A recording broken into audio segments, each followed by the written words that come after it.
그러므로 주 안에서 갇힌 내가 너희를 구원하노니 너희가 부르심을 받은 일에 합당하게 행하여 모든 겸손과 온유로 하고 오래 참음으로 사랑 가운데서 서로 용납하고 평안에 매는 줄로 성령이 하나 되게 하신 것을 힘써 지키라. 몸이 하나요 성령도 한 분이시니 이와 같이 너희가 부르심의 한 소망 안에서 부르심을 받았느니라. 주도 한 분이시요 믿음도 하나요 세례도 하나요 하나님도 한 분이시니 곧 만유의 아버지시라. 만유 위에 계시고 만유를 통일하시고 만유 가운데 계시도다. 우리 각 사람에게 그리스도의 선물의 분량대로 은혜를 주셨나니 그러므로 이르기를 그가 위로 올라가실 때 사로잡혔던 자들을 사로잡으시고 사람들에게 선물을 주셨다 하였도다. 올라가셨다 하였은즉 땅 아래 낮은 곳으로 내리셨던 것이 아니면 무엇이냐. 내리셨던 그가 곧 모든 하늘 위에 오르신 자니 이는 만물을 충만하게 하려 하심이라. 그가 어떤 사람은 사도로 어떤 사람은 선지자로 어떤 사람은 복음 전하는 자로 어떤 사람은 목사와 교사로 삼으셨으니 이는 성도를 온전하게 하여 봉사의 일을 하게 하며 그리스도의 몸을 세우려 하심이라. 자, 우리가 풍족하고 넘치는 이 세상을 살아가면서도 이 복받으라는 단어는 늘 들어도, 그리고 복에 대한 언급은 고대로부터 수많은 사람들에 의해서 언급되고 있지만은 사람들은 지금도 이 복이라는 단어에 대해서 거부하거나 싫어하거나 이상히 여기거나 싫다고 하는 사람은 아마 한 사람도 없으리라 생각을 합니다. 왜냐하면 복음 받기를 원하고 이루어지기를 원하고 갖기 원하는 우리의 염원이기 때문에 그렇습니다. 모든 것이 풍족하고 넘쳐나지만은 그래도 복이라는 단어, 복 받으세요 하면은 싫어할 사람 한 사람도 없잖아요. 이건 우리의 모든 사람의 염원이기 때문에 언제 들어도 싫지 않고 좋은 단어가 바로 복이라는 단어가 아닐까 싶습니다. 돈을 많이 벌고 싶은 사람에게 재물의 복을 거부할 리가 있겠습니까? 또 건강하게 오래 살고 싶은 사람에게 건강의 복이 싫을 리가 없지 않겠습니까? 당장에 이루어지지 않는다더라도 또한 아니 이루어질 가능성이 전혀 없다 하더라도 그것을 알고 있지만은 그 염원을 말하고 듣는 것만으로도 마음이 좋아지는데, 마음이 흡족해지는데 거부할 리가 없다라는 것이죠. 하지만 엄밀하게 생각해 볼 때 그 의미의 복은 유효 기간이 짧다라는 것입니다. 길지가 않다라는 거죠. 아무리 맛있는 음식이라도 보관할 수 있는 기간이 짧지 않습니까? 오랜 동안 보관해 놓고 오랜 동안 즐기면서 먹었으면 얼마나 좋겠습니까마는 그 유효 기간이 길지가 않습니다. 어쩌면 그 자리에 가야, 그 시간에 있어야 먹을 수 있기 때문에 맛있게 먹고 싶어 하는지도 모르겠습니다. 그렇다면 맛있는 음식을 먹었다면 그 맛있는 음식을 먹었을 때 그 기쁨의 유효 기간은 얼마나 될까요? 맛있는 식사 한 끼 했는데 그 맛있었던 기억이 얼마나 오래 가겠느냐는 겁니다. 사실 우리가 생각해 보면 무엇을 먹었다라는 것보다, 무엇을 먹었다라는 것보다 어떤 사람과 어떤 자리에서 어떤 대화를 나누면서 먹었느냐에 그 생각이 오히려 오래가고 길게 남지 않습니까? 어떤 음식을 먹었느냐보다도 어떤 사람과 어떤 곳에서 무슨 대화를 하면서 먹었느냐, 그 환경과 그 대화의 상대와 그 대화의 내용이 오히려 오래 간직되어집니다. 사람들은 여행에 대한 기대도 크지 않습니까? 그런데 아무리 좋은 경치를 보고 왔어도 그 감격의 유효 기간 또한 짧습니다. 얼마 지나지 않아서 잊어버립니다. 사진으로 남겨놓지 않는다면 기억 저편으로 그 아름다운 경치들이 다 사라져버리고 맙니다. 집을 사서 이사하면서 누리는 기쁨은 그 유효기간이 얼마나 될까요?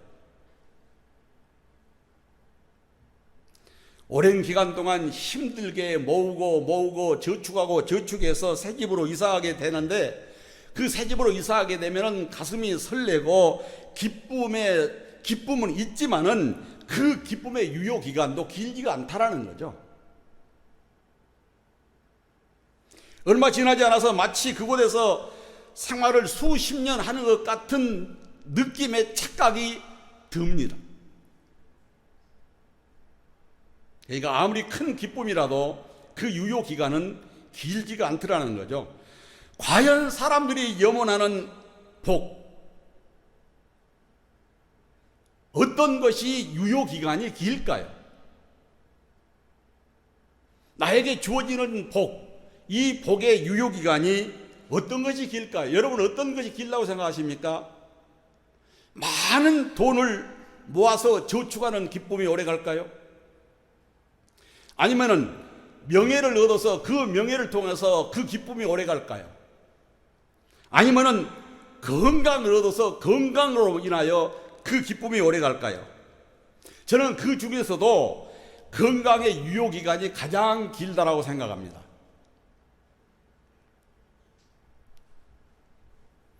여러분 돈이 많아서 얻어지는 기쁨의 유효 기간이 길다면은 로또 복권 맞은 사람들이 그 말로가 불행하겠습니까? 조사 결과에 보면은 로또 복권 맞았던 사람들의 말로가 거의가 다 불행하지 않아요? 돈이 주는 기쁨의 유효기간도 길지가 않다라는 거죠. 그렇습니다. 명예 역시 마찬가지입니다. 건강도 역시 마찬가지인데 그나마도 건강의 복은 유효기간이 길다라는 것이죠. 자, 시편 90편 10절에 보면 그렇게 말씀하지 않습니까? 우리의 연수가 70이요 건강하면 80이라도 그 연수의 자랑은 수고와 슬픔뿐이요 신속기간이 우리가 날아가나이다라고 말씀하고 있지 않습니까? 건강에 대한 소중함을 깨달은 이후부터 과연 몇십 년간 건강을 유지할 수 있을까요? 죽는 순간까지 건강하더라도 건강의 복은 그저 몇십 년에 지나지 않는다고 성경은 분명하게 말씀하고 있지 않습니까? 그게 영원하지 않다라는 것이죠. 다른 것에 비해서 건강의 복은 좀 길기는 유효기간이 길긴 하지만 그러나 그건 역시 영원한 것 아니다라는 거죠. 그렇다면 정말로 오래가는 거, 영원한 거 없을까요? 여러분 어떻게 생각하십니까? 있습니다. 성경에서 약속하는 영원한 복이 있다는 것입니다. 아브라함이 받은 복이 그것인데 창세기 12장 2절로 3절에 보면 하나님께서 아브라함에게 약속하신 말씀에 순종할 때 받아 누릴 수 있는 복을 기록하고 있는 것이 바로 창세기 12장 2절로 3절의 말씀입니다. 물론 하나님의 약속 가운데는 내가 너로 큰 민족을 이루게 하겠다, 번성의 복이죠. 그리고 또 내 이름을 창대하겠다라고 말씀을 하시는데 이것은 명예의 복 아닙니까? 특별히 하나님께서는 너를 축복하는 자에게는 내가 복을 내리고 너를 저주하는 자에게는 내가 저주하겠다라고 말씀을 하지 않습니까? 아브라함과 상호 공수 언약을 맺었기 때문에 아브라함의 이웃은 아브라함과 어떤 관계를 맺느냐에 따라서 복을 받을 수 있고 저주를 받을 수 있다고 말씀하시니 매력적이기는 하지 않습니까?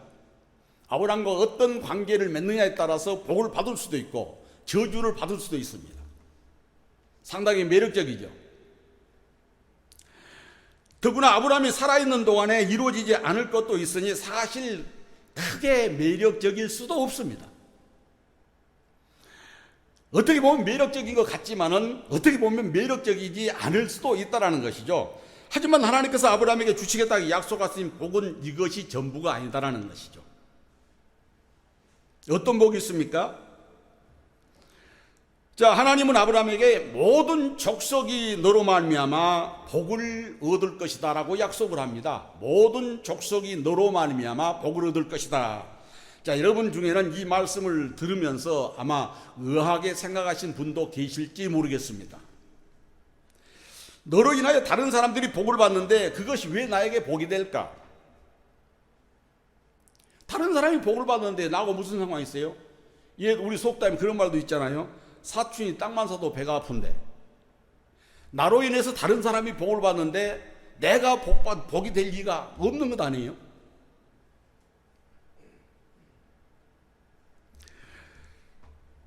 자, 그들이 얻는 복이, 아브라함을 통해서 얻는 복이 돈이고 건강이고 명예라면은 그런 생각이 틀리지 않을 것입니다. 그러나 그들이 얻게 될 복은 그들이 하나님을 믿어 하나님의 백성이 되는 복입니다.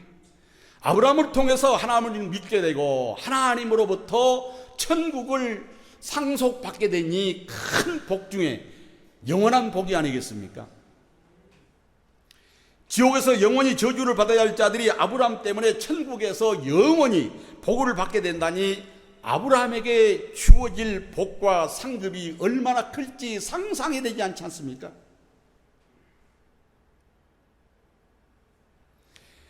아브라함이 받은 복의 유효 기간은 정해지지 않았습니다. 영원히 누릴 복입니다. 자, 여러분들도 이 복을 받아 누릴 수 있기를 주님의 이름으로 축원합니다.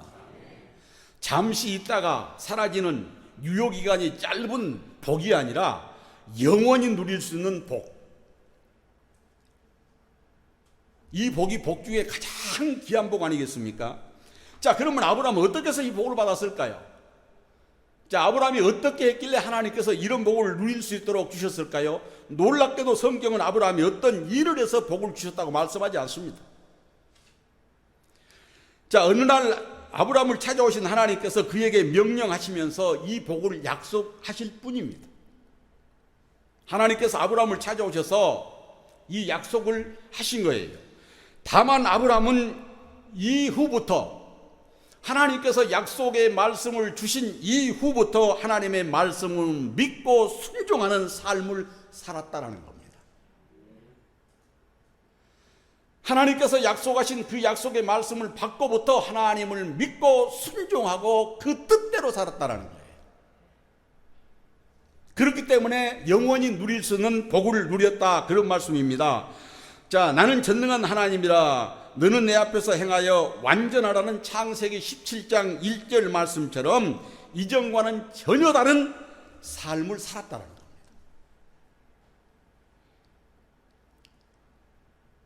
그러니까 하나님을 만나기 전의 삶과 하나님을 만난 이후의 삶이 완전히 달라졌다는 거죠. 완전히 바뀌었습니다. 성경에는 아브라함처럼 어느 날 갑자기 하나님께서 찾아오셔서 복을 약속해 주시고 그 약속 따라서 전혀 다른 삶을 살았던 사람들이 성경에 많이 기록되어 있지 않습니까? 자, 사도 바울이 그들 중에 한 사람인데, 바울은 본래 교회를 잔멸하는 자요, 예수를 핍박하는 자요, 예수 믿는 성도를 핍박한 자요, 교회를 핍박한 자가 바로 바울 아니었습니까? 그가 고백합니다. 내가 죄인 중에 괴수라. 이렇게 고백한 것처럼 그는 영원히 저주받아야 할 자였습니다. 그런데 다메섹에서 예수님을 만나는 사건이 일어납니다. 다메섹에 있는 성도들을 예루살렘으로 잡아올 목적으로 가던 중에 다메섹 가까이 이르렀을 때에 예수님이 그를 찾아오시지 않습니까? 바울은 호련히 하늘로부터 빛이 그를 둘러 비치는 가운데 예수님의 음성을 듣게 되는데, 그때 그는 자신이 핍박하던 예수가 누구인지를 알게 됩니다.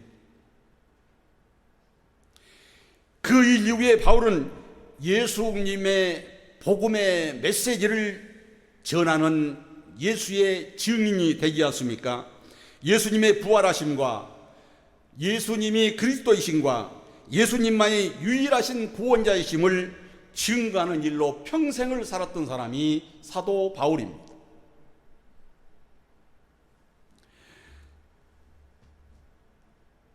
사람들은 복음을 전하다가 매를 맞고 감옥에 갇히고 굶주리고 말할 수 없는 시련과 고통을 당하였는데 그것이 무슨 복이냐고 반문할지 모르겠습니다. 하지만 바울은 내게 주신 하나님의 은혜의 선물을 따라 내가 일꾼 되었나라고 에베소서 3장 7절에서 담대하게 고백하고 있습니다.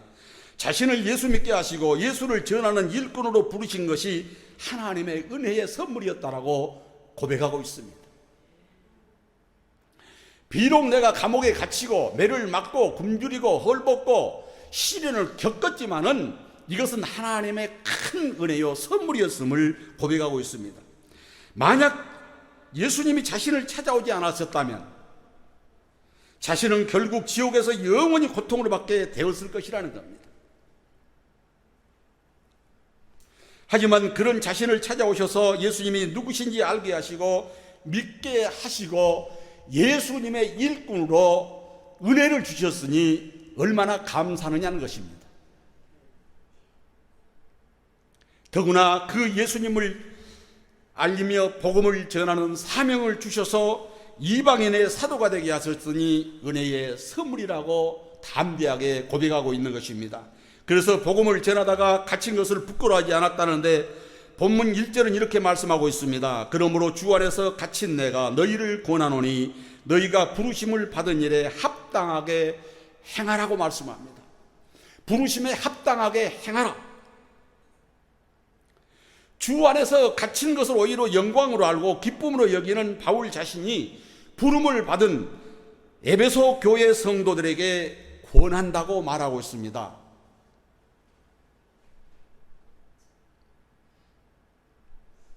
뭐라고 얘기합니까? 너희도 부르심을 받은 일에 합당하게 행하라고 권하고 있습니다. 무슨 말입니까? 부르심을 받은 일에 합당하게 행동하면서 믿음으로 살아라, 그런 얘기 아닙니까? 부르심에 합당하게. 바로 예수님께서 나를 부르셨듯이 너희들도 부르셔서 예수 믿게 하시고 그리스도인으로 살게 하시고 복음 전도자로 교회를 세우는 일꾼으로, 섬기는 자로, 봉사하는 일꾼으로 살게 하셨으니 그 직분에 맞게 합당하게 살아라, 그 얘기입니다.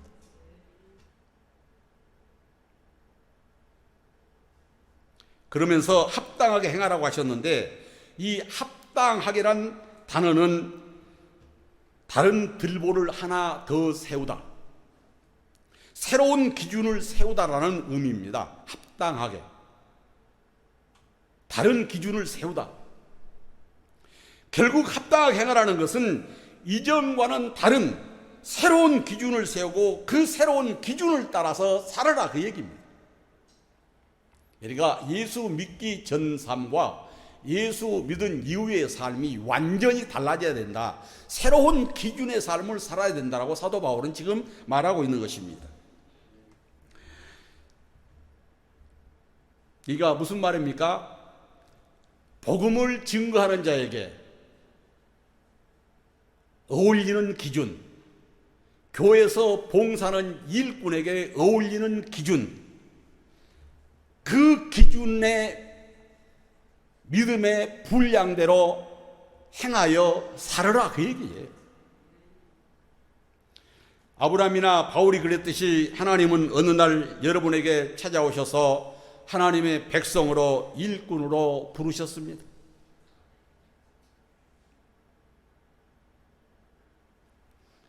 그리고 하나님이 거룩한 뜻을 이행할 자로, 교회를 세울 자로 부르셨습니다. 여러분은 그렇다고 인정하며 믿고 순종하며 살고 계신가요? 하나님께서 나를 찾아오셔서 나를 부르셔서 하나님의 백성으로, 하나님의 자녀로 하나님의 일꾼으로 세워주셨다는 걸 확실히 믿고 그렇게 살고 있느냐는 겁니다.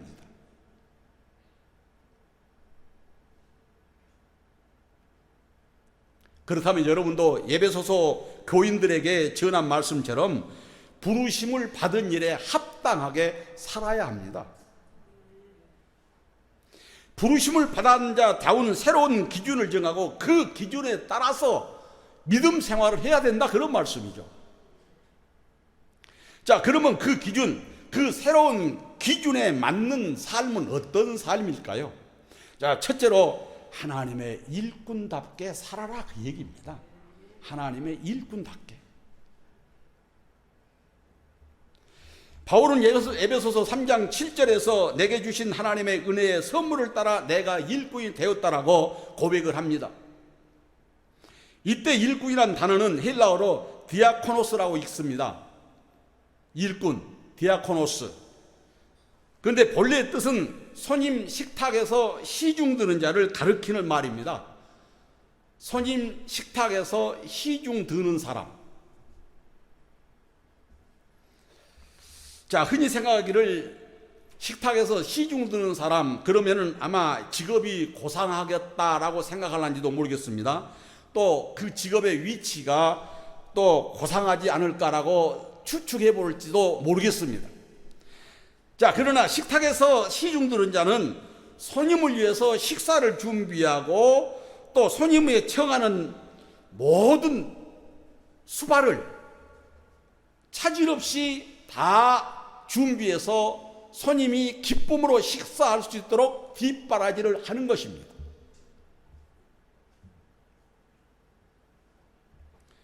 손님이 필요한 것을 제공해 줌으로써 기분 좋은 식사를 마칠 수 있도록 섬기는 일이다, 그런 말씀이죠. 자, 그러나 일꾼은 자기를 생각하지 않고 오직 손님만을 생각해야 된다는 거죠. 일꾼은 자기를 생각이 아니라 오직 손님을 생각해야 된다. 자, 손님의 만족과 기쁨이 되도록 노력해야 된다. 일꾼은 그래야 된다는 거죠. 자, 손님이 식사하는 도중에 수저를 떨어뜨렸다고 해서 왜 조심하지 않고 수저를 떨어뜨리냐고 인상을 써야 되겠습니까? 그럴 수 없다라는 거죠. 자, 손님이 식사하면서 밥알을 떨어뜨리고 반찬을 흘린다고 해서 왜 지저분하게 먹느냐, 깨끗하게 먹으라라고 야단칠 수 있는 처지도 아니다라는 거죠. 일꾼은 그렇다라는 겁니다. 아무리 손님이 지저분하게 먹든 숟가락을 떨어뜨리든 밥을 흘리든 김치를 흘리든 그저 섬기며 봉사해야 된다는 거죠. 이것이 일꾼이라는 거죠.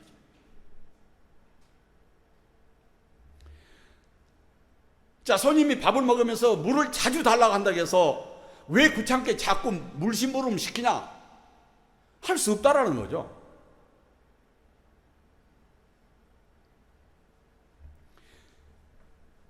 싫어해서는 안 된다는 겁니다. 물을 달라고 하면 10번이라도 줘야 됩니다. 귀찮다고 싫어해서는 안 된다는 거죠. 절대로 일꾼은 이런 표정, 말이나 행동을 해서는 안 된다는 거죠.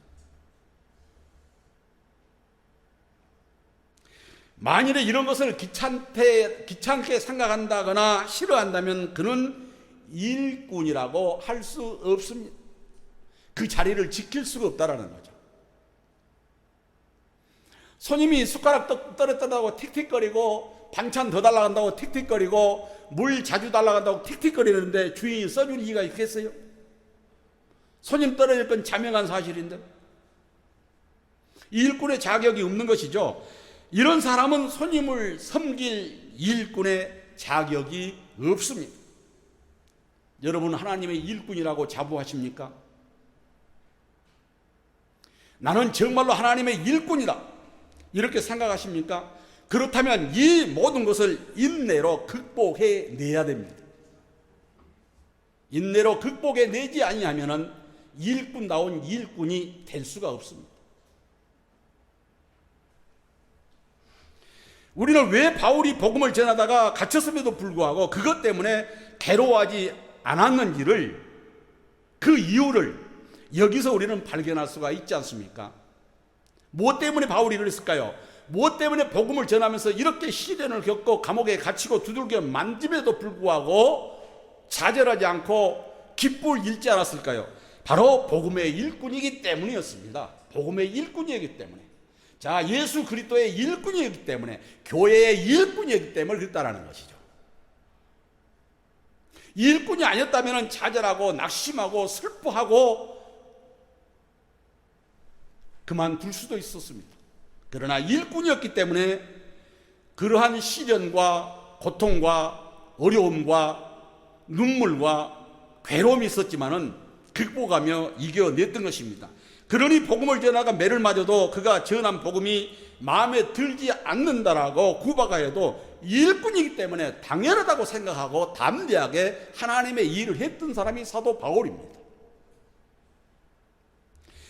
오히려 복음의 일꾼으로 부르신 것을 감사하면서 더 주님을 잘 섬기면서 복음을 효과적으로 전할 일만 생각하면서 일생을 바쳤던 사람이 사도 바울 아닙니까? 여러분, 예수 그리스도의 일꾼이라고 생각하십니까? 교회의 일꾼이라고 생각하십니까? 교회를 섬기시면서 힘드십니까? 시험거리가 있습니까? 일꾼이기 때문에 당연한 것입니다. 힘들고 시험거리 오는 건 당연한 거예요. 그럼에도 극복해야 되는 것은 일꾼이기 때문에 극복해야 된다는 거죠. 견뎌야 된다는 거죠. 일꾼이기 때문에. 일꾼이 아니라면 견딜 필요가 없는 것이죠. 참아낼 필요 없습니다. 그러나 일꾼이기에 견뎌내고 인내하고 극복해야 될 부분입니다. 자, 그렇다면 일꾼답게 생각하고 일꾼답게 말하고 일꾼답게 행동하면서 살아야 되지 않겠습니까? 일꾼이라면. 절대로 손님이 되려고 해서는 안 됩니다. 일꾼이 손님 되려고 하면 안 돼요. 일꾼은 일꾼일 뿐입니다. 일꾼이 손님 될 수가 없어요. 손님처럼 생각하고 손님처럼 말하고 손님처럼 행동해서는 안 됩니다.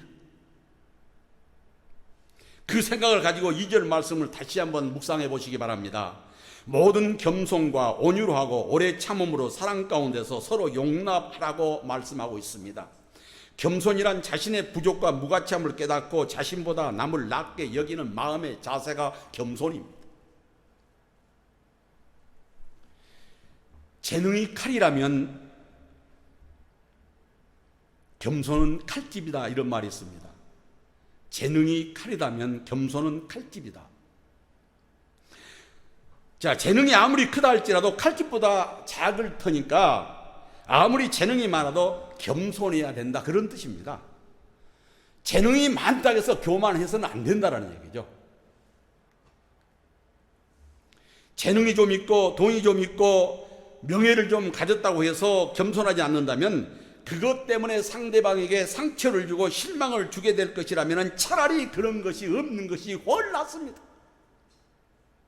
내게 있는 것으로 교만하고 자만하고 상대를 무시하고 그만 떤다면 차라리 없는 것이 낫다라는 거예요.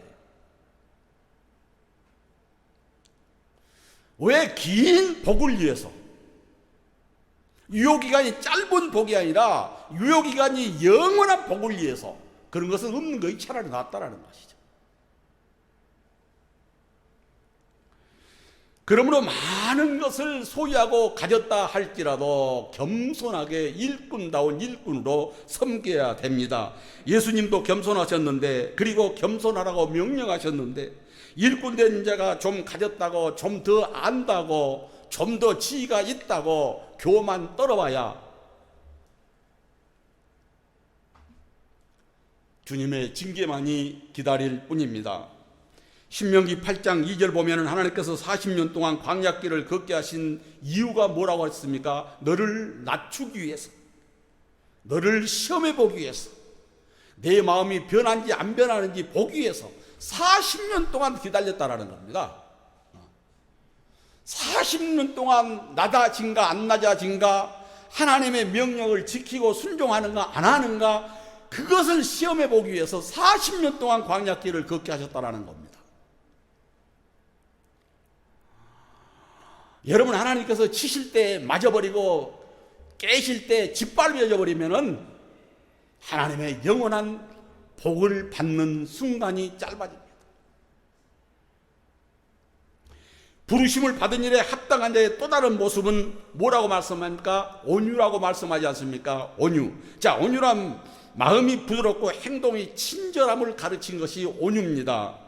고통이나 억울함, 심지어 굴욕 속에서도 내면적으로 부드러운 심령을 겸비하고 겸손히 참아내는 고상한 인격의 소유자가 온유한 사람입니다.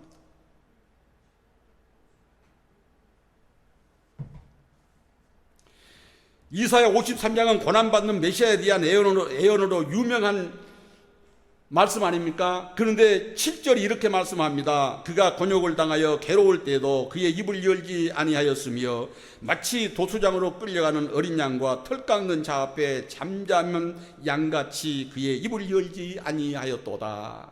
여러분 혹시 양털 깎는 데 보셨어요? 저는 호주 가서 양털 깎는 데 가서 구경했습니다. 근데 양이 털을 깎이면서도요, 그 바리깡, 큰 그 전기 바리깡으로 밀어대는데 죽은 것처럼 아무 반응도 없이 가만히 있어요.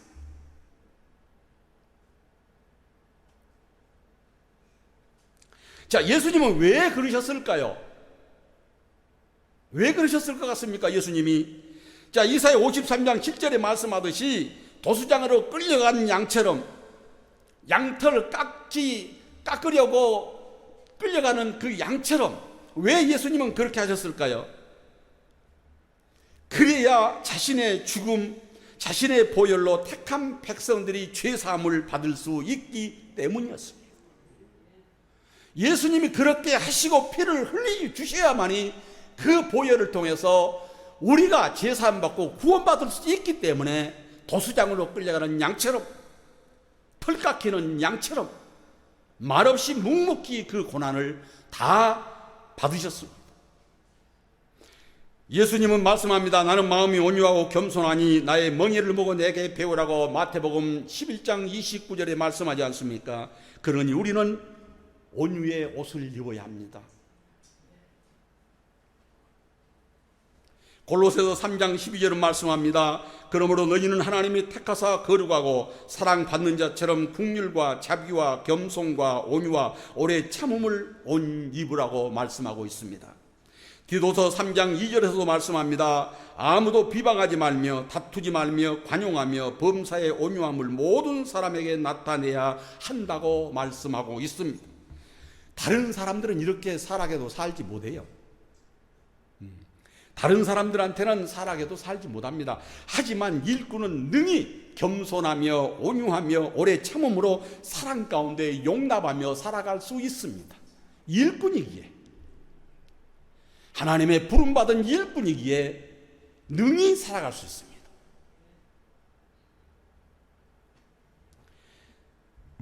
여러분, 자신이 일꾼임을 망각하기 때문에, 잊어버리기 때문에 그렇게 못하는 것이죠. 내가 하나님의 일꾼이라는 자부심을 갖는 사람은 그렇게 살 수밖에 없습니다.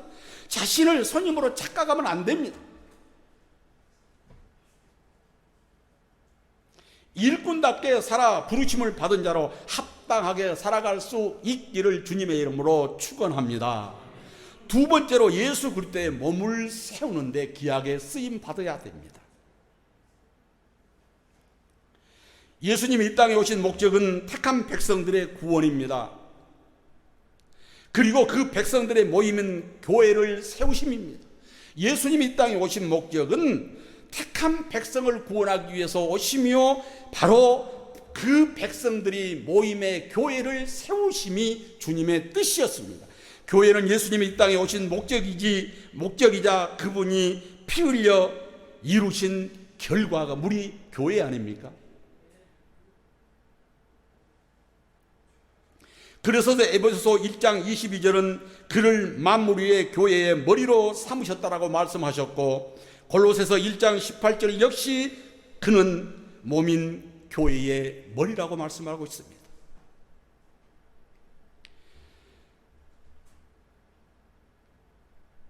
교회는 예수 그리스도로부터 생명력을 공급받음으로 삶을 얻을 수 있고, 예수 그리스도는 교회의 주권자로서 절대적 지배권을 갖는다는 의미입니다. 그렇다면 성도로 부르심을 받은 자들, 특히 복음을 전하는 자들로 부르심을 받은 자들, 또한 교회에 대한 일꾼으로 부른 자들은 이 부름에 대한 절대적인 믿음의 마음을 갖고 충성하면서 살아야 됩니다.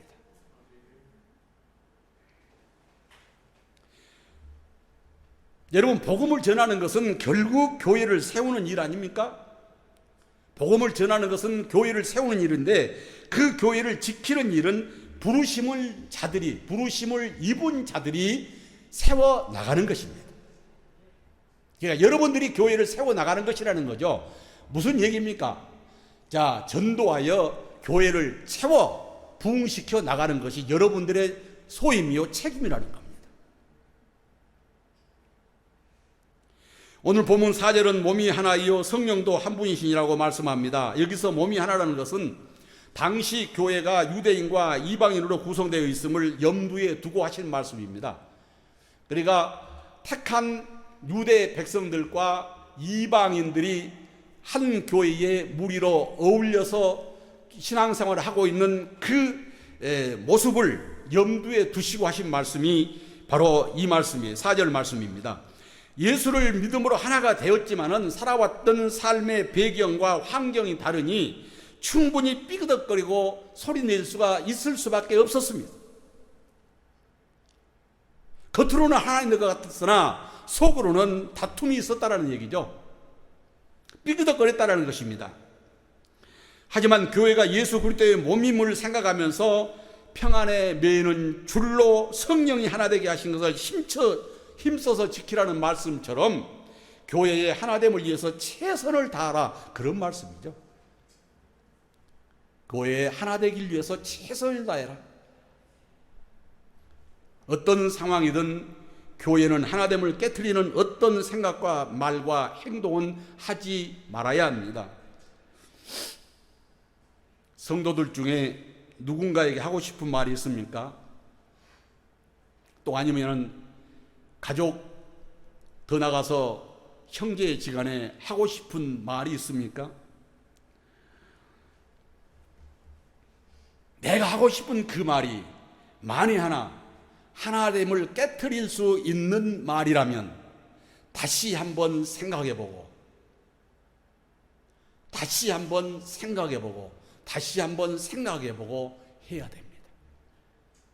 내가 하는 말로 인하여 성도들 관계가 깨질 수 있고, 교회 화합이 깨질 수 있고, 가정의 평화가 깨질 수 있고, 형제간의 우애가 깨질 수 있는 말 같으면 다시 한번 생각하고 해야 된다는 거예요. 생각난다고 푹푹 내뱉지 말라는 겁니다.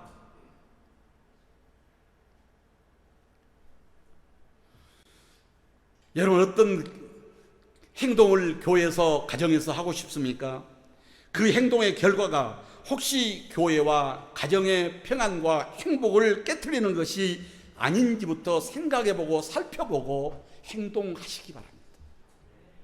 나의 침착하지 못한 행동 때문에 교회에 상처를 주고, 성도들 간에 상처를 주고, 형제 간에 상처를 주고, 가정의 평화가, 행복이 깨진다면은 어떤 행동이라도 안 해야 된다는 거죠.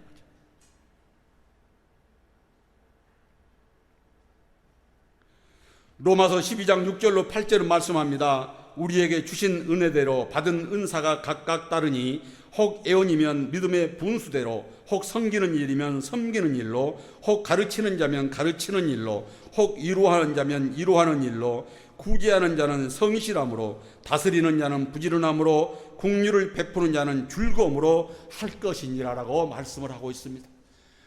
각자 받은 은사대로 하나님의 말씀 안에서 믿음으로 순종하며 살아갈 때에 하나님의 은혜의 축복이 넘쳐날 줄로 믿습니다. 장로님들은 장로님들대로, 권사님들은 권사님들대로, 집사님들은 집사님들대로, 교사 선생님들은 교사 선생님대로, 성도님들은 성도님들대로 누구든지 자신을 부르시고 사명의 직분을 주신 하나님의 뜻에 합당하게 믿음 생활하면서 거룩하신 하나님의 뜻을 이루어 드릴 수 있는 믿음의 성도들이 될 수 있기를 주님의 이름으로 축원합니다. 그러나 봉사보다 더 중요한 것은 그리스도의 몸을 세우는 일입니다. 그리스도의 몸을 세운다는 말은 교회를 제대로 섬겨 하나님께서 기뻐하시는 교회로 성장시켜 크게 세워간다, 그 말입니다. 교회를 크게 성장시켜서 세워가는 것이다, 그런 말씀이에요. 자, 전도하는 일 너무 중요합니다, 여러분. 서두에 말씀드렸듯이 아브라함을 통해서 복을 받을 수 있고 저주받을 수가 있습니다. 우리를 통해서 복받을 자, 바로 우리를 통해서 구원받는 자, 영원히 복받는 자들입니다. 그로 인하여 내가 복을 받습니다. 전도하는 일 대단히 중요합니다. 헌금하고 봉사하는 일도 너무나 중요한 일입니다. 이 일이 빠져서는 안 됩니다. 일꾼들이 이 일을 제쳐나서는 안 됩니다. 그러나 교회의 하나됨을 깨트리지 않는 것 또한 중요합니다. 전도하는 것도 중요합니다. 헌금 생활도 중요합니다. 그러나 교회의 하나됨을 깨트리지 않는 것도 중요한 일입니다. 이 귀한 사실을 마음에 품고 하나됨을 위하여 기도하고 섬기는 성도들이 다 될 수 있기를 주님의 이름으로 축원합니다. 오늘 받은 말씀을 생각하면서 합심해서 함께 기도하겠습니다. 하나님의 일꾼답게 믿음으로 살아갈 수 있도록 인도해 주시고 그리스도의 몸을 세우는데 귀하게 쓰임받을 수 있도록 성령께서 붙들어 세워주시기를 간절히 잠시 기도합니다. 살아계신 하나님 아버지 감사합니다. 오늘 주신 말씀이 머리로만 남게 하지 마옵시고 우리의 가슴에 깊이 잘 박힌 못처럼 박혀지게 하셔서 하나님의 일꾼으로 부름받은 자들로서 하나님의 일꾼다운 삶을 살게 하시며 이제 이전과의 새로운 다른 기준을 세우고 하나님의 뜻을 따라 하나님의 일을 따라 하나님의 영광을 위하여 쓰임받을 수 있도록 인도하여 주시옵소서. 하나님이여 그리스도의 몸을 세우는데 귀하게 쓰임받는 일꾼을 낼 수 있도록 하나님 인도하여 주옵기를 원합니다. 아직까지는 알고 있었지만 실행하지 못했던 저희들의 삶을 다시 한번 돌이켜보게 하시고 이 시간 말씀을 통하여 다시 한번 깨달아지는 은혜가 있어질 수 있도록 하나님께서 친히 주관하시고 인도하여 주시옵소서. 살아계신 하나님 아버지 감사합니다. 오늘 귀한 말씀을 통하여 다시 한번 우리의 심령 속에 주신 사명을 불뜻 일어나게 하신 은혜를 감사합니다. 하나님께 부름받은 일꾼들로서 하나님의 사명을 다시 한번 깨닫게 하시고 일꾼들로서 일꾼다운 삶을 살아가기에 부족함이 없도록 하나님 인도하여 주시옵소서. 홀이라도 아버지 하나님 일꾼이면서 손님 같은 행동하지 않도록 주님이 각별히 우리를 지배하시고 다스려 주심으로 주님 영광 가리지 않도록 인도해 주시옵기를 원합니다. 아버지 하나님 예수 그리스도의 몸을 세우는데 쓰임받기를 원합니다. 연약하지만 주님께서 붙들어 주셔서 주님의 일꾼들로서 예수 그리스도의 일을 세워가기에 부족함이 없는 일꾼들로 귀하게 사용되어질 수 있도록 주님께서 친히 사용하여 주시옵소서. 마른 지팡이에 싹을 나게 하신 하나님 아버지, 연약하고 부족한 일꾼들이지만 하나님이 세우시고 기름 부어 싸우니 주께서 기히 사용하시고 쓰심으로 하나님의 영광을 길이 드러낼 수 있도록 하나님께서 붙잡아 사용하여 주실 줄로 믿습니다. 예수님의 거룩하신 이름으로 감사하며 기도드리옵나이다. 아멘.